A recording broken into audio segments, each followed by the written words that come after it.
Good afternoon. Welcome to our webinar today. My name is Kim Stanger. I'm the head of our firm's Health Law Group, and we periodically do these webinars to bring our clients up to speed or remind them of different health law issues that may be out there that affects their facilities or their practices or the like. This is the third in a series of webinars we've done over the last few weeks dealing with fraud and abuse issues. The first one, we talked a little bit about the new ECRA statute. We'll cover that briefly. A couple of weeks ago, I talked about the general fraud and abuse statutes that apply. Today, we're going to be taking those statutes and applying them to common situations that arise in your arrangements with patients. So, this is what we're going to talk about today. I'll give you just a brief 5-minute review of the relevant federal fraud and abuse statutes, along with maybe a highlight of some of the common state statutes that may be out there. And then I'm going to spend most of the time talking about how you take those statutes or how those statutes apply in some of your common arrangements with the patients, including free or discounted items or services, free screening, waiving of co-pays or deductibles, and so forth. As far as written materials we provided to you, you should have received a link that has a copy of the PowerPoint slides along with some guidance that we've received from the Office of Inspector General, who is the police for federal fraud and abuse issues. I've also sent you several articles that I've drafted dealing with various fraud and abuse issues. Those articles are also available on our website along with a lot of other articles. If you want any free stuff, you can go there and pick up those for free. It addresses a lot of the federal fraud and abuse issues. If you, for some reason, did not get that material, then just contact Laura at that address up there at the screen, and she'll make sure she sends you the information. As far as questions today, we won't have time to take questions during the program. Actually, it's not so much a timing issue. It's just I don't want you saying anything that's going to be recorded and used against you sometime in the future. Therefore, if you want to go ahead and shoot me an email or use the chat feature on this WebEx program, you can send that to me and I'll respond offline. Finally, a little bit of word of caution. This is an overview of some of the federal fraud and abuse laws. It's the issues that come up most often. But remember, I'm focusing on federal laws. You've got to be aware of other laws, including state laws, because each state may have their own separate and distinct fraud and abuse laws that may apply in certain circumstances. So we've got participants in the program today from many, many different states. You've got to make sure that you're aware of what your particular state law may require. Also remember that the application of the laws may depend upon the particular circumstances, the persons who are involved, and the nature of the relationships. For example, most of the laws we're going to talk about today apply if you engage in federal programs, Medicare, Medicaid, those types of things. But if you're purely private pay, some of those will not apply. However, other laws like state laws may apply. With that said, let's talk briefly about some of those fraud and abuse laws that we have to be concerned about. The first one is the Federal False Claims Act. That act says that you cannot knowingly submit a false claim to the government in order to get paid from the government. Now, none of you would knowingly and intentionally submit a false or fraudulent claim, but under the implied certification theory, false claims can arise if you submit claims to the federal government when you haven't complied with material conditions relating to the payment of those claims. That came out of the recent Escobar case from the Supreme Court, which says, hey, when you're submitting a claim to the government, you are impliedly certifying that your claim complies with the applicable regulations. Well, if you're not complying with the fraud and abuse laws we're going to talk about today, particularly the anti-kickback statute and STARP, well, guess what? You have not been complying with the regulations. That means that you've submitted a false claim to the government, and you would have an affirmative obligation to report and repay. Under the Affordable Care Act, they amended the False Claims Act to specifically state that if you receive money that you shouldn't have received from the federal government, you've got this obligation to narc on yourself. You have to report and repay within the later 60 days after you discover it and perform your investigation and quantify the amount of the repayment or the date the corresponding cost report is due. Now, you may think that the government will never catch you in a False Claims Act situation. That may be the case. However, you have to be concerned about qui tam lawsuits where employees or others can sue you on behalf of the government and get a portion of the penalties. What are those penalties? Lots of bad stuff, including repayment, civil monetary penalties of $11,000 to $21,000 per claim that was submitted to the government, trouble damages, exclusion from Medicare and Medicaid. The False Claims Act is like the main weapon that the government uses in order to recoup money that has been paid improperly. In addition to the False Claims Act, you have to be concerned about the anti-kickback statute. The federal anti-kickback statute makes it a felony. This is a crime. If you knowingly and willfully offer, pay, solicit, or receive remuneration to induce referrals for items or services that are covered by federal health care programs, unless you've structured the deal to fit within a regulatory safe harbor. The anti-kickback statute is incredibly broad. Anytime you're giving something to somebody in order to induce referrals or reward referrals, or if you're going out and soliciting some kind of inducement or some kind of remuneration in order to make referrals, in those situations, that can be a felony. You can go to jail unless you've structured the deal to fit within a regulatory safe harbor. Penalties are anywhere up to 10 years in prison to $100,000 criminal fine, $100,000 civil penalty, automatic exclusion from Medicare and Medicaid, and also an automatic False Claims Act violation, so you can be subject to all those other penalties that we just talked about there. The anti-kickback statute's incredibly broad. It applies to anybody, any type of remuneration that's exchanging hands between referral sources or potential referral sources for any referrals for government program business, unless you structure the deal to fit within a regulatory safe harbor. The next one that we wanted to touch base on is the new actor in all of this. That's the Eliminating Kickback and Recovery Act. This grew out of the government's response to the opioid epidemic. Part of the Support Act that came out last year. And basically they said, hey, we're extending the anti-kickback statute to any type of referral remuneration offered between laboratories, recovery homes, or clinical treatment facilities. If there's any kind of inducement that's offered, any remuneration offered to make referrals to those entities, then guess what? It's a criminal penalty of up to a $200,000 fine and 10 years in prison, unless you structure the deal to fit within a regulatory safe harbor. Now, the ECRA is actually broader in many ways than the anti-kickback statute. ECRA only applies to referrals for certain types of services, but it includes laboratory services. It's broader in the sense that the anti-kickback statute only applies to referrals for items or services that are payable by federal healthcare programs. ECRA applies to any of these remuneration relationships for laboratory services, whether they're paid by federal programs or private pay programs. So if you have a financial relationship with a lab or you're a lab, you really got to be concerned about ECRA because it's probably going to require you to modify some of your policies and your practices. The next one I wanted to cover was the Civil Monetary Penalties Law. The Civil Monetary Penalties Law actually covers a whole bunch of types of conduct, but the one that is most relevant to our discussion today, dealing with patients, says that you cannot offer remuneration to a Medicare or Medicaid beneficiary if you know or should know that that remuneration is likely to influence that beneficiary to order or receive services from a particular provider or supplier. Bottom line is you can't go out and offer your patients who are Medicare or Medicaid beneficiaries for your discounted items or services in order to come to you for services unless you can fit within some regulatory safe harbors. What are the penalties? Well, $20,000 per violation, exclusion from Medicare or Medicaid. It would also probably be a violation of the anti-kickback statute, which of course would trigger False Claims Act penalties. So a bunch of bad stuff can also rain down upon your head. Now, those are the main federal statutes we've got to be concerned about. But don't forget your state laws.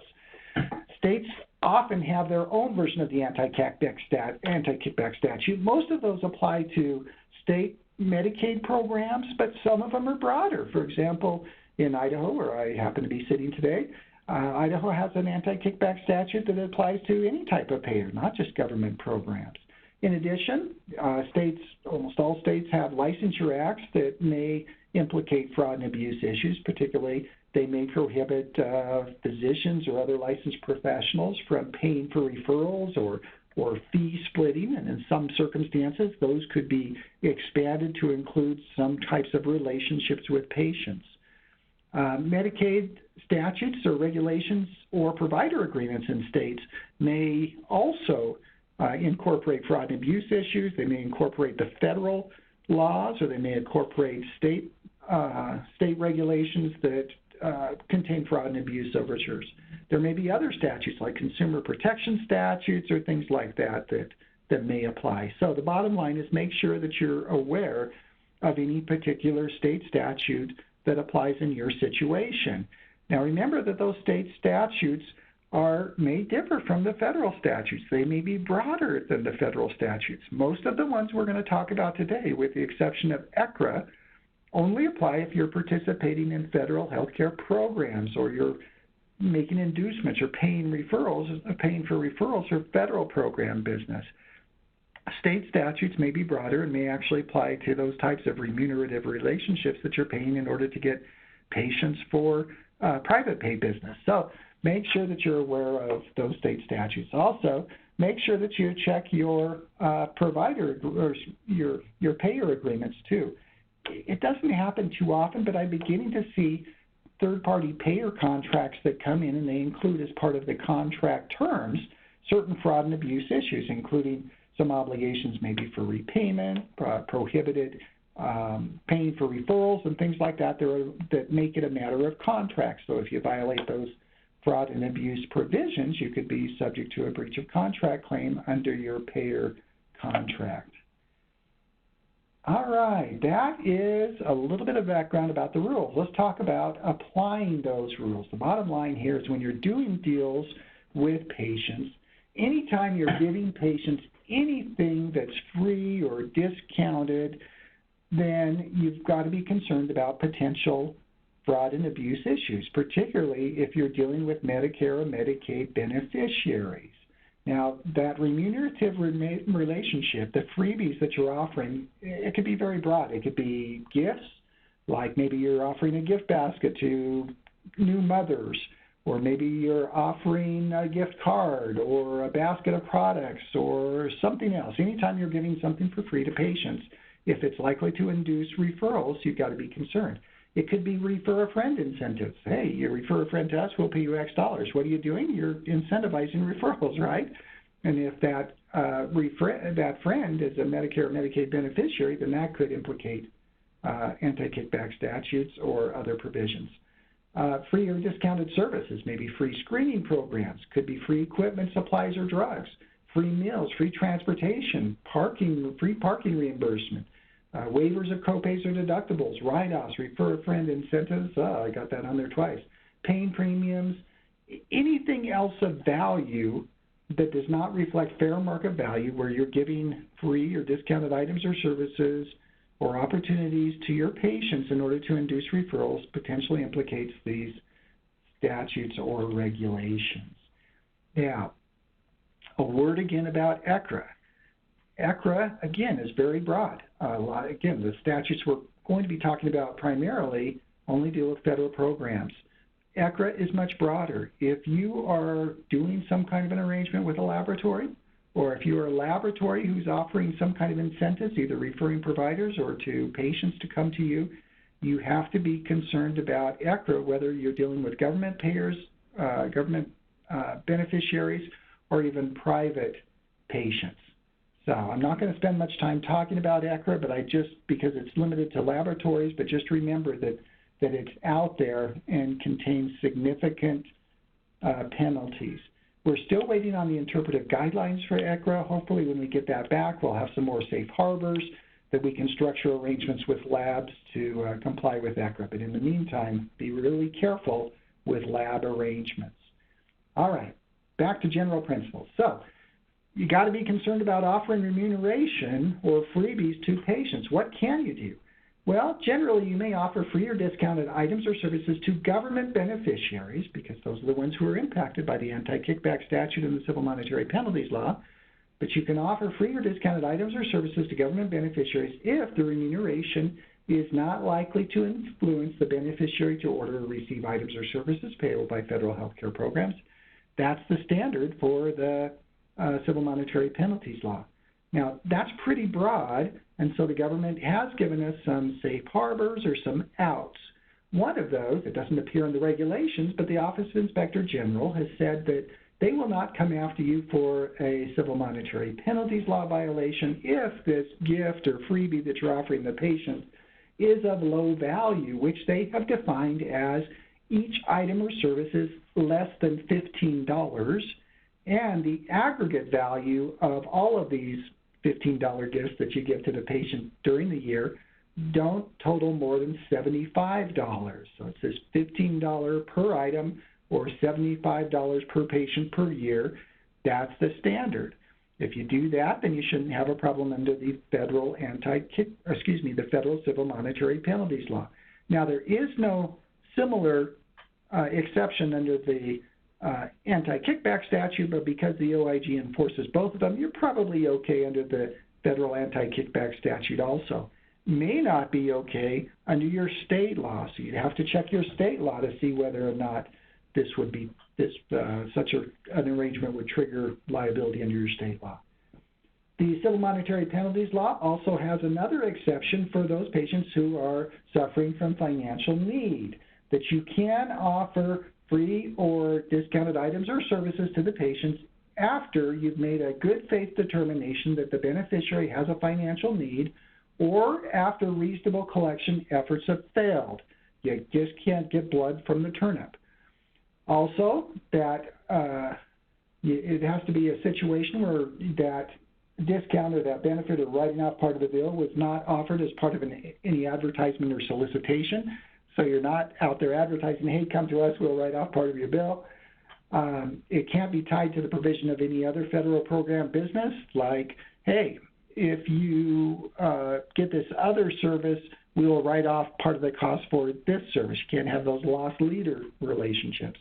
And there has to be a reasonable connection between the item or service that you're providing for free or discounted and the medical care of the beneficiary. So if you can satisfy those criteria, then you're probably okay under the civil monetary penalties law, probably also okay under the anti-kickback statute. In addition, the civil monetary penalties law said that you may offer free or discounted items to government beneficiaries if those items are incentives to promote delivery of certain types of preventative care that are specified by HHS in its regulations. So if you look at the civil monetary penalty law regulations, they'll cross-reference certain types of preventative services that you can offer that will not be deemed to violate the civil monetary penalties law, even though you give them at a free or discounted price. Also, you don't violate the civil monetary penalties law if you offer some kind of an arrangement to the patients that fits within an anti-kickback safe harbor. So the civil monetary penalties law incorporates the anti-kickback safe harbors.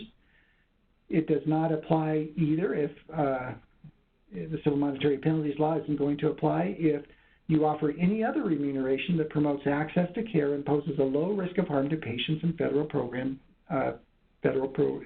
health programs. This is kind of a catch-all, and it's not very well defined. But if, for example, you want to offer some kind of free or discounted item or service to the patient, it promotes that patient's care so that it's actually going to reduce health care costs to the federal government in the long run, and there's not otherwise any kind of real risk or significant risk of fraud and abuse, then you could go ahead and do it. Now, the problem is we haven't got a lot of guidance, so we don't know exactly where the parameters are of those situations. So you may want to look at it very carefully and consider the facts, including the risk to federal program fraud and abuse, before you decide to rely on that safe harbor. There are certain other exceptions under the civil monetary penalties law, certain types of retailer coupons, rebates or rewards offered to the public, and other items, but those are the main issues that you need to try to structure your deals to fit within if you want to ensure compliance with the civil monetary penalties law. All right, so that's kind of the general rules for offering freebies to patients. or especially government patients. What about if you're offering free tests or screening programs? You see this a lot. You're having your community health fair. You're going to offer free blood pressure checks or free diabetes checks or something like that. Can you do that? Well, are you offering remuneration to those patients? Yeah, it's a value, and therefore it potentially triggers the anti-kickback statute and the civil monetary penalties law. So you're going to want to look and see whether or not there's a safe harbor that you could fit in. So, for example, certain types of preventative services, if you fit within those specifically identified in the regulation, you should be okay. Alternatively, if you provide some kind of a service and there's a low probability of program fraud and abuse and it otherwise saves the government money in the long run, then you're probably going to be okay under that too. In addition, the OIG has approved free screening services or tests, and like a free blood pressure check by a hospital, if you satisfy certain conditions. They issued an advisory opinion. Now, these advisory opinions are not binding on anybody other than just the parties to the opinion. But when the government issues those, they publish them, and if you structure your deal to fit within one of those published advisory opinions, chances are you're going to be safe. Now, no guarantees unless you're a party to that opinion, but chances are you're going to be safe if you can structure it to follow a favorable advisory opinion. In this particular advisory opinion, a hospital was offering free blood pressure checks. The government said, okay, that's all right. We're not going to come after you under the anti-kickback statute or civil monetary penalties law, and they cited a few factors, including this arrangement was not conditioned on the use of any items or services from any particular provider. So it's not like, hey, come to us and we'll give you this. The patient was not directed to any particular provider, so it's not a situation where, hey, come to us, oh, you're high? Here, let me take you over to our cardiology specialist, or let me give you an order to our, one of our other specialty clinics. It's not like that. It's not tied or used as a feeder for other services at the hospital or facility. The patient was not offered any special discounts for follow-up services, so it's not like, hey, you got this, if you want to get the follow-up care, we'll give you also this discount. So it's not used as a marketing gimmick in order to funnel business into your particular facility. If the test shows abnormal results, the visitor is advised to see his or her own healthcare professional rather than just making an appointment at your facility. Now, if you structure these free screening programs to fit within those guidelines, you're probably going to be okay. Again, no guarantees, but you'd probably be okay. Now, as an alternative to that, the government has said that you may be able to have a separate institutionally related foundation offer the free screening or pay for the pre-screening or that type of stuff. But you'd want to make sure that there is adequate protection or distance between you and the independent foundation that's offering or providing those, so that basically they're just not funneling those services over to you at your facility. What about free transportation programs? You want people to come to your clinic or your facility, so let's go out and let's round them up. Send your mobile van down to the local nursing home or down to the assisted living facility to pick up people and bring them to your facility. Well, are you offering any kind of remuneration to those patients? Yeah, I mean, that has some value, the free transportation for them. That does provide remuneration, and therefore you've got to be concerned about the anti-kickback statute and the civil monetary penalties law.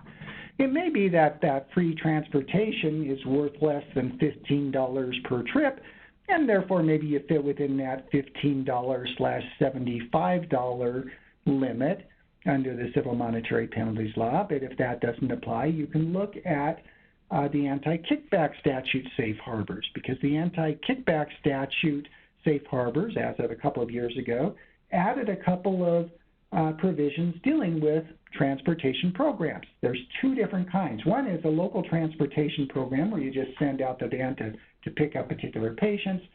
If you're going to run this program in order to fit within the safe harbor, it has to be set forth in the policy and applied uniformly, so you're not cherry-picking people just based on the highest-paying Medicare or Medicaid reimbursement out there. It can't be determined based on the volume or value of referrals. You can't use any, can't send a Learjet or luxury or ambulance level transport.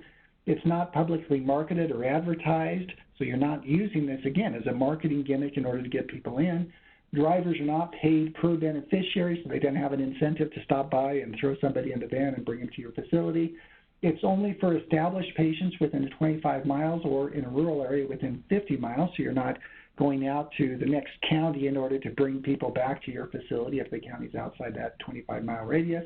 And the costs are not shifted to payers or the individuals, but this is truly a service that's going to help them get needed care. Now that's for local transportation if you've got it for established patients.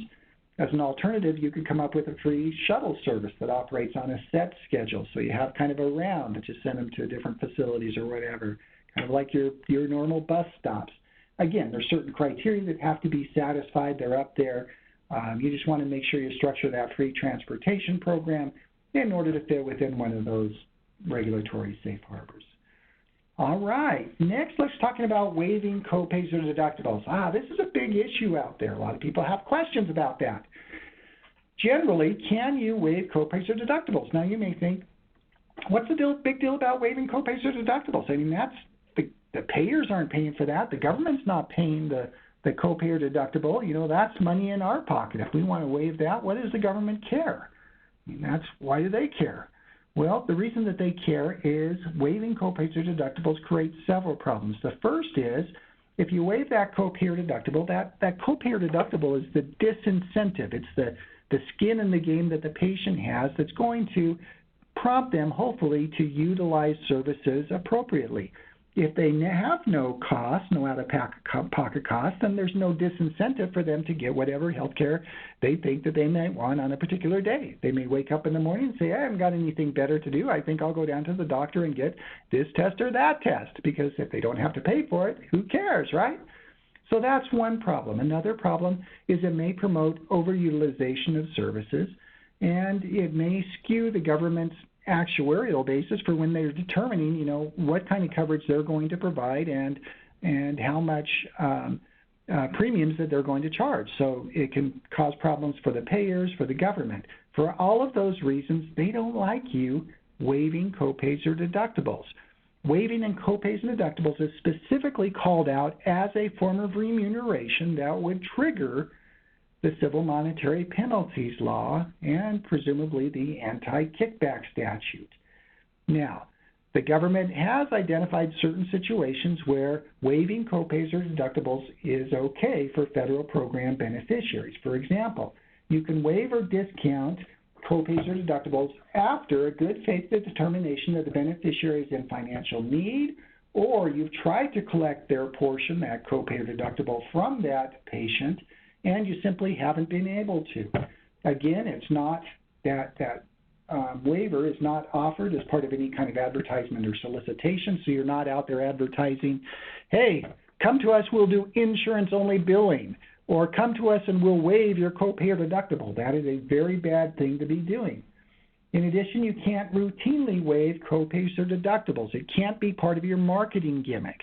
That if you have to do it, you know, on a periodic basis based on a documented showing of financial need, that's one thing, but you can't just use this waiving copays or deductibles as a regular practice marketing gimmick. If you are going to waive copays or deductibles because of the financial need issue, you should document the factors showing that the person really does have financial need and periodically update that. Factors such as the local cost of living, the patient's income, assets, and expenses, the patient's family size, the scope and extent of their bills, etc., the stuff to show that there really is documented financial need or that you've made good faith collection efforts and the patient hasn't been able to pay. There is a separate safe harbor that applies to the waiver of copays or discounts in the context of the anti-kickback statute. The anti-kickback statute, that if you're a hospital providing inpatient services, and those inpatient services are paid under the prospective payment service system. In that situation, the anti-kickback safe harbor says that the hospital could waive amounts claimed so long as they are not claimed as bad debt or shifted to other payers, It's offered without regard to the reason for admission, length of stay, or DRG, and the waiver may not be made as part of any agreement with a third-party payer with certain limited exceptions. If you are an FQHC, you've got more discretion in waiving copays or deductibles. Well, those are government program situations. What about if you're just going to waive the copays or deductibles for private payers? Do they care about it? Well, heck yes, they care about it, because once again, they expect you to collect those copays or deductibles. That is the disincentive for their insureds to get more care than they need. And so you're contractually obligated to collect those copays or deductibles. If you're refusing or failing to collect those copays and deductibles, that could violate the insurance contract, and they could sue you for breach of contract. It's possible they might try to go after you for healthcare fraud or the like. A few years ago, one of the local large payers in our area, for example, send out a letter saying, hey, we understand that there's this practice out there of waiving copays or deductibles. Stop it. If you're doing that, that violates the payment terms of our agreement, and we can hold you accountable for those types of situations.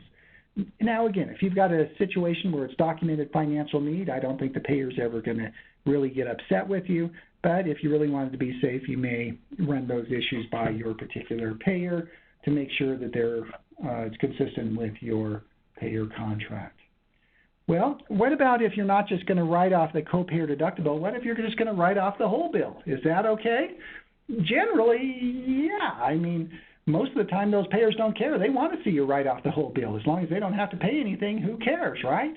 Now, the one limitation on that might be that if you're waiving or writing off that whole bill as a loss leader to collect or to induce other services. So again, we'll write off this bill because you're going to come to us and get this cardiac surgery or this orthopedic surgery. Therefore, we'll write off this if you'll come and get this other service. If you're doing it as an inducement to get other business, well, that could be, again, a violation of the anti-kickback statute or the civil monetary penalties law. So you've got to make sure that you've got a legitimate reason for writing off that bill. Again, it could be financial need. It could be unsuccessful attempts to actually collect the bill, and it's simply costing you more to try to collect than it is to write it off. Or maybe you're just writing it off because the patient had a bad experience, you're afraid they're going to sue you, and therefore you want to go ahead and write it off as in settlement of a disputed claim. It may be a situation where the care that you provided was inadequate, and if that's the situation, there's certainly no problem with writing off the bill. To the contrary, you can't bill for services that were inadequate, right? That could be submitting a false claim, because you're not. They only pay for medically necessary and appropriate care, and if you're not providing that, then you shouldn't be submitting the bill anyway. All right.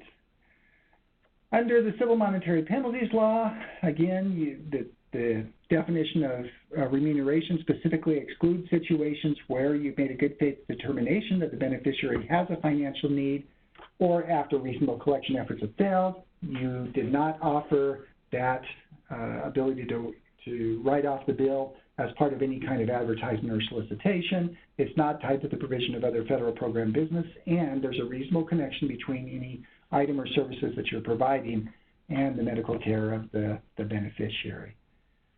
A hospital, or for hospitals, the OIG has suggested that you'd ought to have some kind of a financial need policy, financial guidelines based on objective criteria that document real financial need. Because if the government's going to come in there and look at your pattern or practice of writing off bills or waiving copays or deductibles, they want to be able to show that, oh no, we did it in a manner consistent with our legitimate financial need policy. The government suggested also that the hospitals, as well as other providers presumably, should recheck the patient's eligibility at reasonable times just to make sure that they still have that financial need and fit within that financial need policy. And you should document any kind of determination of financial need so that you can support that decision. Well, what about professional courtesies? Maybe you have a situation where you've got a medical staff or employees of another referring provider, or another referring provider comes over to your facility to get care. Can you just simply write off that bill or a portion of that bill as a professional courtesy for that other entity? Well, if you do, you've got to be concerned about the anti-kickback statute or the civil monetary penalties law. Both of those can be implicated. If you're offering that professional courtesy in order to induce or reward referrals from that other provider, hey, that's classic anti-kickback statute, classic and civil monetary penalties law. In addition, if that other provider is a physician who refers designated health services to you or a member of that other physician's family, then you might also have Stark problems. We didn't cover Stark because that doesn't apply to most patient situations, but it may apply if your patient is either a physician or a member of the physician's family. The bottom line there is a professional courtesy in that situation constitutes a financial relationship that's going to trigger Stark, and therefore you would want to structure that professional courtesy relationship within a safe harbor under Stark. There is a safe harbor under Stark for professional courtesies offered to physicians or their family members if you satisfy certain criteria. Specifically, your practice has to have a formal medical staff, has to be a facility or a practice with a formal medical staff, that you have to have a written policy that's approved in advance for professional courtesies. You can't just do it on the fly or just do it informally without a written policy. It has to be offered to all physicians in the service area regardless of referrals. So it's not like you're just offering this professional courtesy to your good referral sources. It can't be offered to government beneficiaries unless there's a showing of financial need, because again, if you're waiving copays, deductibles, and the like for financial beneficiary, for Medicare or Medicaid beneficiaries, that would trigger the anti-kickback statute and civil monetary penalties law. And the overall arrangement can't violate the anti-kickback statute, meaning that the purpose of this is not to generate referrals. Well, what about if you're offering free or discounted items to your own employees? Maybe as part of your employee benefits, you say, hey, come to us, if you want to get services here, we won't charge you, or we'll only charge you, do insurance billing only for our employees. Well, does that raise concerns? Sure, you're giving incentives to patients in order to get service, and if those patients happen to be federal program beneficiaries, then you've got anti-kickback statute and civil monetary penalties issues. Even if they're not government beneficiaries, you may have problems if you're waiving copays or deductibles for a private payer plan. So the payer is not going to like that. That could create problems with the private payers. Even if you haven't got those situations, anytime you're offering freebies to your employees, that's generally a taxable benefit. So those free services, those write-offs, those free services that you're offering are generally taxable as an employee benefit unless you've structured your employee benefit plan appropriately to incorporate those items into your employee benefit plan. So if you do offer these kind of free services to your employees, you want to make sure that those are structured consistent with your employee benefit plan. Otherwise, you're generally going to need to impose taxes for those services that you are providing. Well, what about prompt pay discounts? We've got a situation, you want to offer the patient a prompt pay. Hey, if you pay now, we'll give you 20% off your bill. Can you do that? Well, are you offering remuneration to the patient? Yeah, you're giving them a break, right? You're giving them something, a discount, and therefore it triggers the anti-kickback statute and the civil monetary penalties law. But the Office of Inspector General has approved prompt pay discount programs in an advisory opinion if they satisfy certain criteria. In that particular advisory opinion, the court noted the following, or the Office of Inspector General noted the following factors which mitigated the risks associated with these prompt pay situations. So if you structure your prompt pay arrangement to fit within these structures, you're probably going to be okay, at least under the civil monetary penalties law and the anti-kickback statute. First, the amount of the discount has to relate to the avoided collection costs. So if it costs you 10% to collect on an account, then you should limit that prompt pay discount to 10%. It has to be offered to all patients for all services without regard to the patient's reason for admission, length of stay, or DRG. So you're not going to just offer this prompt pay discount to high-paid procedures because then it looks like you're offering it as an inducement in order to get those services from your facility. It can't be advertised so as to solicit business, so you don't have out on your up on your billboards that, hey, come to us, we'll give you a 20% prompt pay discount. That's not the way it works. You have to notify private payers of the program so that they could presumably claim the benefit of that also. And you can't pass those costs along to Medicare, Medicaid, or other payers, so you don't include that in kind of your bad debt type stuff that you're passing along that you want to get paid by the government for those situations.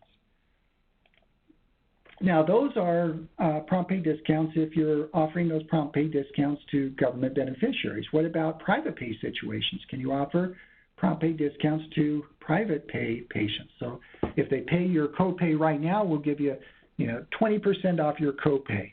Well, the problem with that is, remember, you contracted with your private payers to collect the copay and deductible, and they didn't say, presumably, they don't have a term in there that says that you can offer any kind of a discount. So if you're offering discounts off of those copays, you're violating your payer contract. So you probably shouldn't do that unless you discuss it with your payers. Now, alternatively, if you're giving the discount to not just the copay portion of it, but to the entire charges that you would otherwise send to the insurer, so the insurer is getting the benefit of that prompt pay discount, then they may actually be in favor of it because it may reduce their overall cost. But the key there is make sure what you're doing is consistent with your payers, and you're not just doing it behind their back, because if you do, it's possible it could come back and haunt you. Well, what about self-pay discounts? This is a kind of a sticky wicket. It's kind of a hot issue that's out there right now. Now in the wake of the Affordable Care Act and the like, we've got so many more self-pay patients or patients who are responsible for their cost-sharing portion under high deductible health plans and the like. Can you offer them kind of a discount in order for a break? So let's talk first about self-pay discounts. These are patients who are not covered by any other insurance. Can you give them a cash pay rate, a self-pay rate, that's different than what you're offering to other payers that are out there? Well, the general rule is, it's a matter of contract between you and your patient, right? You can charge them what you think you can charge them, and they can agree to pay or not agree, and it's a matter of contract negotiations between them. In most states, you can charge different rates for different people. I mean, your insurance companies, they're always coming to you, right? They're always coming to you and saying, hey, we will only pay you X amount. So you can agree to charge your different insurance companies different rates, unless there's some state law that prohibits you to do that. And those same principles generally apply to self-pay situations also. So you could agree with a particular patient that, okay, we're only going to charge you X amount. Now, there are some limits and some dangers to doing that, however. Some states do place limits on the ability to charge different rates between self-pay patients and insurance, and the state law is different. Some prohibit charging insurers more than self-pay patients, so the insurers get the benefit. In other situations, particularly more recently, some states have passed laws that prohibit facilities or payers or providers from charging self-pay patients more than their insurers. The bottom line there is you need to look at your particular state and see if there are limits on what you can do about charging different rates. Aside from that, there are some Medicare concerns that you have to be aware of.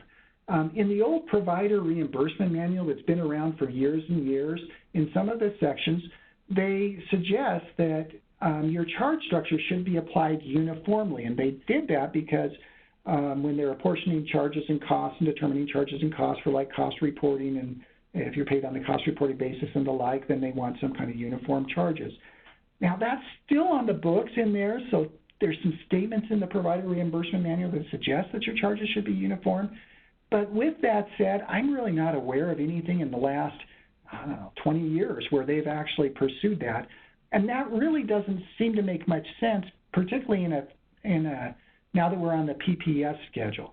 If you are a provider that is getting paid on the cost reporting basis, then those types of limitations may make more sense. But even then, I haven't really seen the government enforcing those types of things. So I think that there is still some flexibility for self-pay patients to charge a lower amount.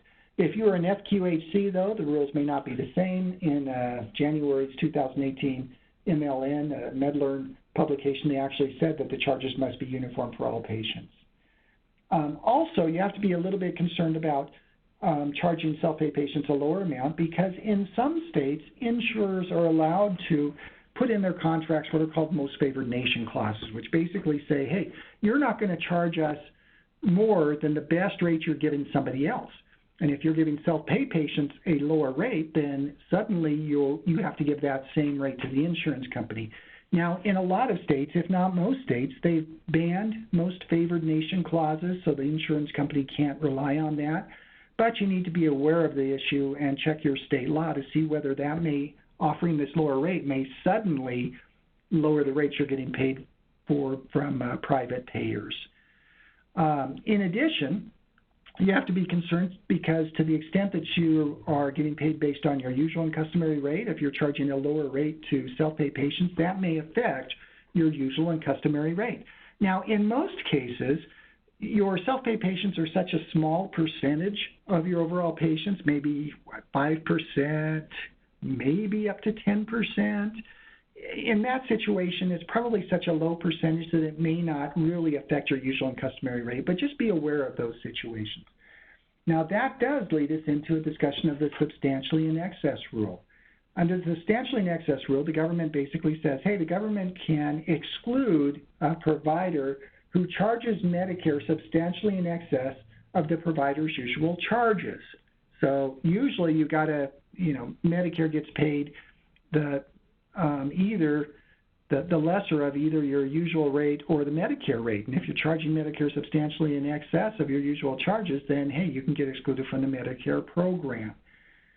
Now, the test for that, however, based on guidance that's come out from the Office of Inspector General, is not whether it's basically a median test. So you look at it and see if you're charging more than half your patients less than the Medicare rate, then you would violate the substantially in excess rule. On the other hand, if it's less than half your patients, then it would not violate the substantially in excess rule. That's based on the most recent guidance that came out in an advisory opinion, as well as an OIG letter. The OIG or CMS actually published a couple of proposed rules dealing with the substantially in excess rule, but those were never finalized. So that's kind of where we are in that. For most of you, you don't have to worry about the substantially in excess rule because your self-pay patients, it's such a low percentage of your practice. But for certain circumstances, it may be implicated. For example, where you're offering a lower rate for a certain type of procedure, and you're offering it for all of those who get that particular procedure. In that situation, you may limit your charges to this lower rate, and you may not be able to charge Medicare substantially in excess of that rate for that type of procedure. Well, what about, can you agree with the patient to accept cash instead of billing a payer, whether it's Medicare, whether it's Medicaid, whether it's some kind of private payer? Maybe it's a situation where that patient wants to get a cash rate because they've got a high deductible plan or the like, and they want to get a cash rate rather than paying the higher rate that's approved under the program. Can you do that? Well, usually Medicare and private payer contracts say, no, you got to submit the claim if you get it in, and you can't charge if you agree with, under your contract or your provider agreement, to render these services to Medicare beneficiaries or to members of the particular health plan. You got to bill us. You can't bill the patient. Can't do that cash. So that's the general rule. However, this is where HIPAA comes in. As part of the HITECH Act, they added a provision in HIPAA which basically says, hey, if the patient pays for their own episode of care, that patient can then come to you as a healthcare provider and say, hey, I don't want you disclosing this episode of care, any information about this episode of care, to my insurer. You can't disclose it for payment purposes, i.e., you can't submit the bill to them, okay? And if the patient requests that, then you've got to comply with it if the patient has paid for the whole episode of care, unless there's another statute or law that requires you to make that disclosure. In the commentary that accompanied the omnibus rule, the government said, hey, that statute says what it says, it means what it says it means. That means, for example, if a patient comes to you and says, hey, I want to pay this myself, I do not want you to send this to my private payer, well, HIPAA trumps your contract with that private payer. So even though the contract with the private payer says you must submit the claim to us, HIPAA trumps that. HIPAA preempts it, and therefore you've got to comply with HIPAA, and you can't disclose that information to the private payer, and you can accept that cash pay patient from the that cash payment from the patient.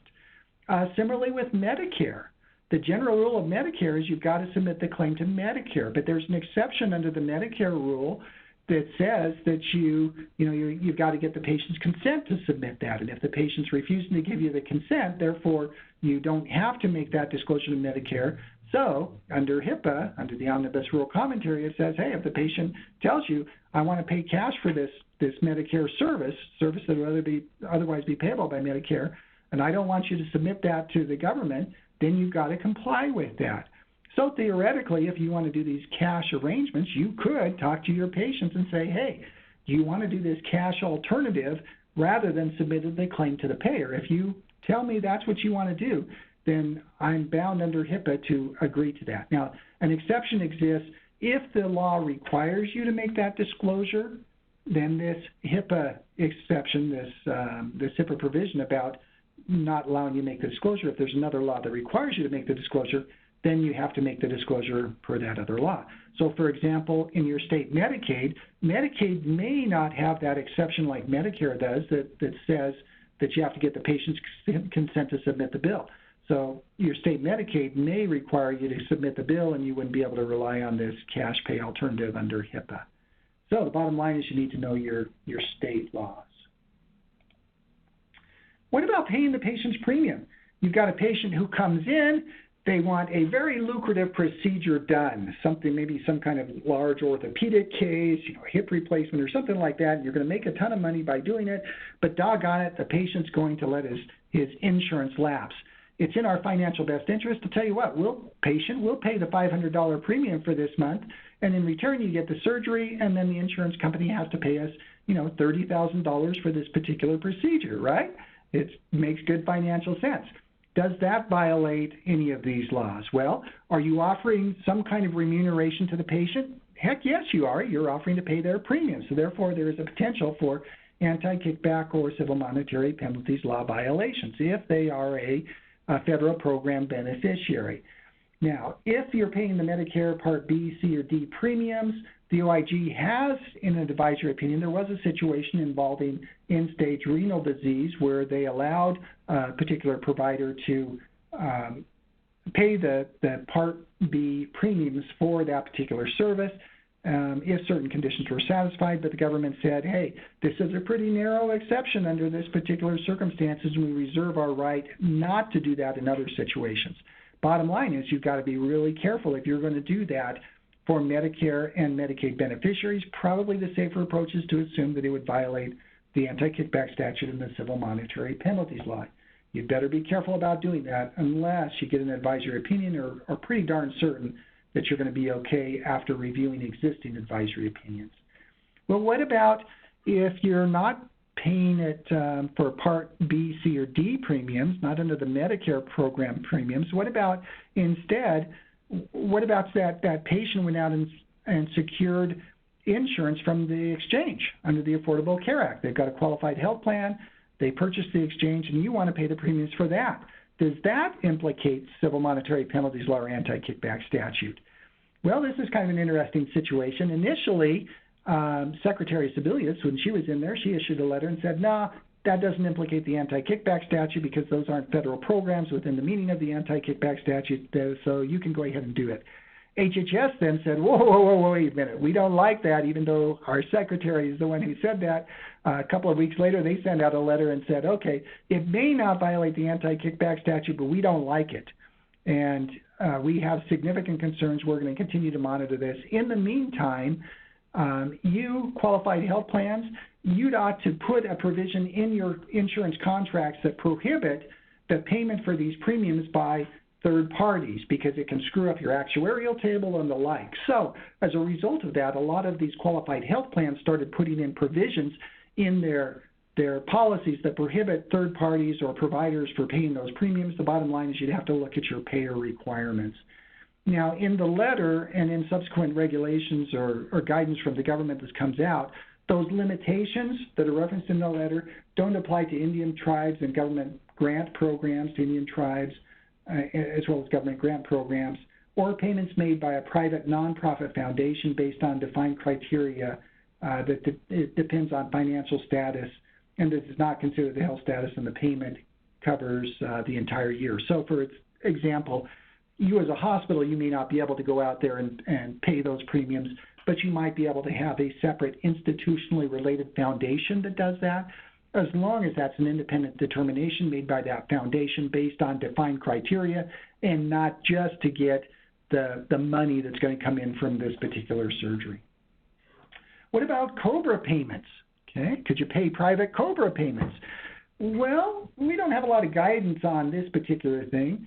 If it's COBRAs, you're probably not talking about government payment programs, so you're not talking about the anti-kickback statute and the civil monetary penalties law.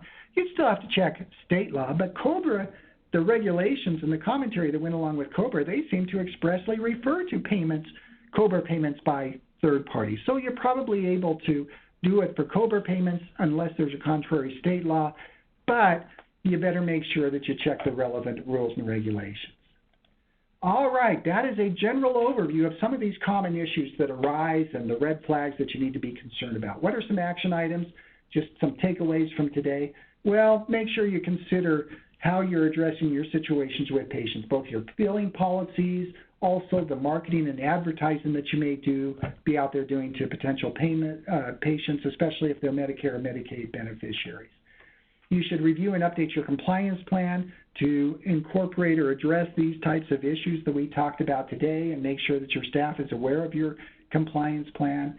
You should train your key personnel concerning these concerns, including administration, certainly your compliance officers and committees, human resources, other people who this may impact in their job duties, human resources, physician relations and medical staff officers, certainly your marketing and public relations people, so that you're not driving down the street next week and you see up on the billboard, there's a big sign that says, hey, come to our hospital and we'll provide free diapers for you for a year.